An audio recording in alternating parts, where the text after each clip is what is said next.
نائلہ نگار سے پوچھتی ہے کہ آپ کی بیٹی گھر کے کام کاج میں بھی انٹرسٹ لیتی ہے نا؟ تو نگار کہتی ہے کہ ہاں بہت زیادہ انٹرسٹ لیتی ہے۔ اتنی دیر میں ہی پیچھے سے درِ نایاب آ جاتی ہے سب کو یہ بتانے کہ کھانا تیار ہو گیا ہے۔ درِ نایاب کے آنے کے سٹائل اور سلام شلام کر کے سب سے بات کرنے کے سٹائل سے ہی نائلہ تو بہت امپریس ہو جاتی ہے اور وہ نگار سے پوچھتی ہے کہ کیا یہ بھی تمہاری بیٹی ہے اور غیر شادی شدہ ہے؟ نگار فوراً کہتی ہے کہ نہیں، یہ تو میری بہو ہے، زاویار کی بیوی۔ نائلہ زاویار کی بیوی سے کہتی ہے کہ آؤ بیٹا میرے پاس آ کے بیٹھو، اور پھر باتوں ہی باتوں میں دوبارہ پوچھتی ہیں کہ جویریہ بھی آپ کی بہو کی طرح ہی گھر گھرستی سنبھالنے والی لڑکی ہی ہے نا؟ درِ نایاب جو کہ ویسے ہی معصوم سی ہے، انفیکٹ بونگی ہی دکھائی ہے، وہ فوراً ہی بول پڑتی ہے کہ نہیں، جویریہ کو تو گھر کے کاموں میں بالکل انٹرسٹ نہیں، الٹا مجھے بھی زاویار کہتے ہیں کہ جویریہ اور تانیہ اور آنٹی سے ہی میں باہر کی عورتیں کیسی رہتی ہیں وہ سٹائل سیکھ سکوں۔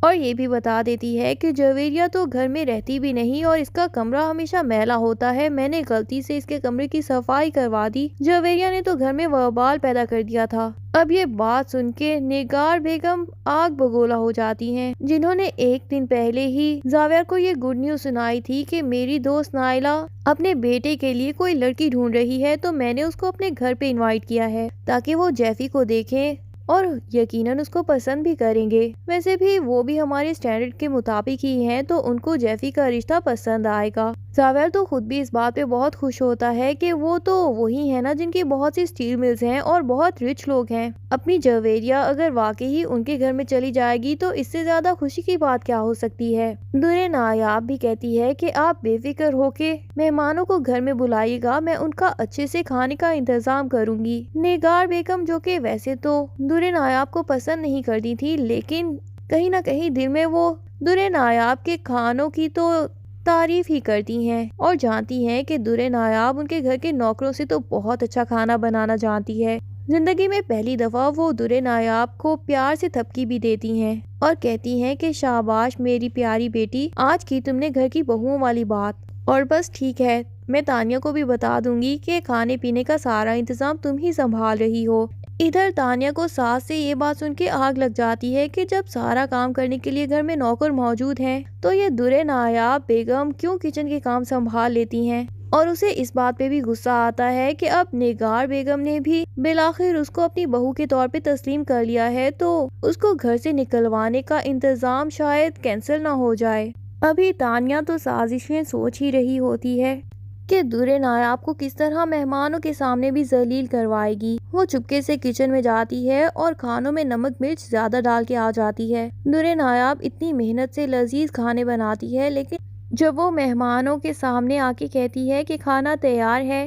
تو پہلے تو اس کی بات کی وجہ سے ہی مہمانوں کا جویریہ کو اپنی بہو بنانے کا ارادہ تبدیل ہو جاتا ہے۔ پھر ڈائننگ ٹیبل پہ جب سارے کھانا کھاتے ہیں اور درِ نایاب بڑی ہی خوش ہو کے سب کو بتاتی ہے کہ یہ سارے کھانے میں نے اپنے ہاتھ سے بنائے ہیں، کھانا ٹیسٹ کرتے ساتھ ہی سب لوگ تھو تھو کرنے لگ جاتے ہیں۔ نائلہ تو نگار کو صاف انکار کر دیتی ہے کہ مجھے اس گھر میں شادی نہیں کرنی، لے دیکھے تمہاری بہو ہی مجھے کام کی لگی تھی کہ شاید بھابھی نے اپنی نند کی بھی تربیت اچھی کی ہو اور اس کو بھی گھر گھرستی سنبھالنا سکھا دیا ہو، لیکن شاید اس گھر کی ساری عورتیں ہی تمہارے نقش و قدم پہ چل رہی ہیں، گھر کے کاموں میں تو کسی کو کوئی انٹرسٹ ہی نہیں، اور معذرت کے ساتھ وہاں سے چلی جاتی ہے۔ اب نگار بیگم کو احساس ہوتا ہے کہ جو ساس اس کو ساری زندگی سناتی رہتی تھی کہ بیٹی کو چاہے جتنا بھی آزاد کرو لیکن اس کو گھر کے کاموں کا بھی اتا پتا ہونا چاہیے، اب جا کے نگار کو احساس ہوتا ہے کہ واقعی اس کی شادی کے لیے تو سب کچھ بھی اس کو آنا چاہیے تھا۔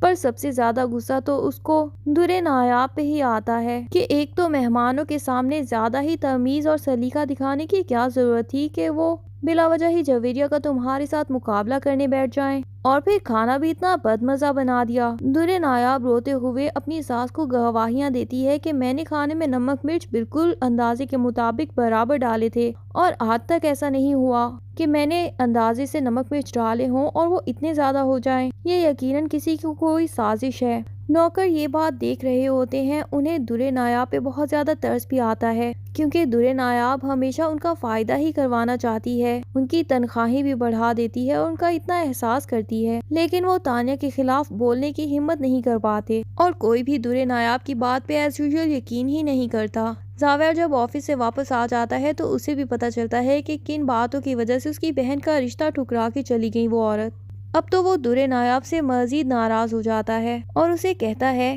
کہ اب واقعی تمہیں اس گھر میں رکھنے کی میری برداشت کی حد ختم ہو چکی ہے۔ میرے گھر والے تو تمہیں ڈے ون سے ہی پسند نہیں کرتے تھے، لیکن یہ بات تو بالکل ناقابل برداشت ہے۔ بالکل ٹپیکل اپنے ہی اسٹیٹس کی بھابھیوں کی طرح تم نے میری بہن کے ساتھ ہی مقابلے بازی لگائی۔ جو کچھ سلوک تمہاری بھابھی نے تمہارے ساتھ رکھا، کیا اس کا بدلہ میری بہن سے لینا چاہتی تھی؟ تبھی تم نے کھانے میں نمک مرچیں زیادہ ڈال دیں تاکہ وہ لوگ رشتے سے انکار کر کے چلے جائیں۔ درِ نایاب زاویہ کو بھی قسمیں کھا کھا کے گواہیاں دیتی ہے کہ میں نے کھانے میں بالکل برابر نمک مرچیں ڈالی تھی اور میں نے ٹیسٹ بھی کیا تھا، لیکن پتہ نہیں بعد میں کس نے کیسے اس میں زیادہ نمک مرچ مسالے ڈال دیے۔ فی الحال تو کوئی بھی درِ نایاب کی باتوں پہ یقین نہیں کرے گا، لیکن بالآخر تانیہ نوکروں کی بھی بات بات پہ بے عزتی کرے گی، کیونکہ وہ تو باقی سب کو اپنے سامنے کیڑے مکوڑوں کی طرح سمجھتی ہے اور نوکروں کی رسپیکٹ کرنا تو اس کی تربیت میں ہی نہیں ڈالا گیا۔ تانیہ جب نوکروں کی بے عزتی کرے گی تو بالآخر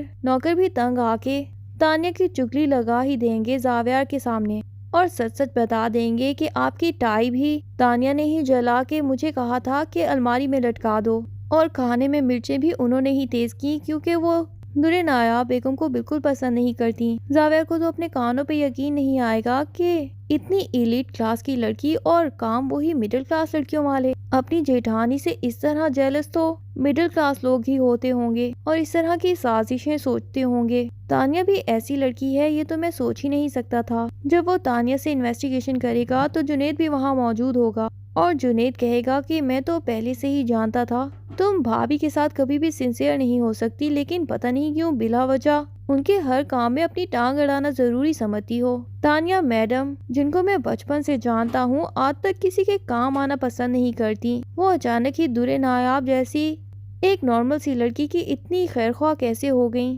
اب پتہ چلا کہ شاید تم ابھی تک میرے بھائی کو ہی کہیں نہ کہیں پسند کرتی ہو، تبھی تو ہماری شادی ہو جانے کے باوجود بھی ہمارا رشتہ اس طرح قائم ہی نہیں ہو سک رہا۔ تانیہ بھی غصے میں چلا کے بتا دیتی ہے کہ ہاں، میں زاویہ سے محبت کرتی ہوں، بچپن سے محبت کرتی آئی ہوں، کیونکہ میں نے اپنے نام کے ساتھ اس کا نام جڑا ہوا ہی سنا ہے بچپن سے۔ پھر یہ کل کی کوئی لڑکی، اور وہ بھی 2 کی لڑکی، آ کے میرے مقابلے میں زاویہ کے سامنے کھڑی ہو جاتی ہے اور زاویہ کے دل پہ راج کرتی ہے اور اس کی زندگی میں آ جاتی ہے۔ میں یہ کیسے برداشت کر سکتی ہوں؟ تو میں نے ہی سب کچھ کیا، درِ نایاب کے لیے سب کے دل میں نفرت ڈالنے کی کوشش کی، کیونکہ مجھے وہ ایک آنکھ بھی نہیں بھاتی۔ نگار بیگم کو بھی اپنی بھانجی کی جب یہ اصلیت پتہ چلے گی تو ان کو درِ نایاب پہ بہت رحم آئے گا کہ وہ تو سب سے معافیا مانگتی رہتی تھی اپنی غلطی نہ ہونے کے باوجود بھی، اور وہ واقعی معصوم ہے۔ یہ سب جاننے کے بعد وہ دل سے اس کو اپنا لیں گی اور اس کے بعد درِ نایاب کی زندگی کا خوبصورت چیپٹر سٹارٹ ہوگا۔ لیکن تب تک کے لیے ڈرامے کی نیکسٹ ایپیسوڈز کا انتظار کیجیے۔ ویڈیو پسند آئے تو لائک اینڈ کمنٹ ضرور کر دیں اور چینل کو سبسکرائب کرنا نہ بھولیے۔ Thank you.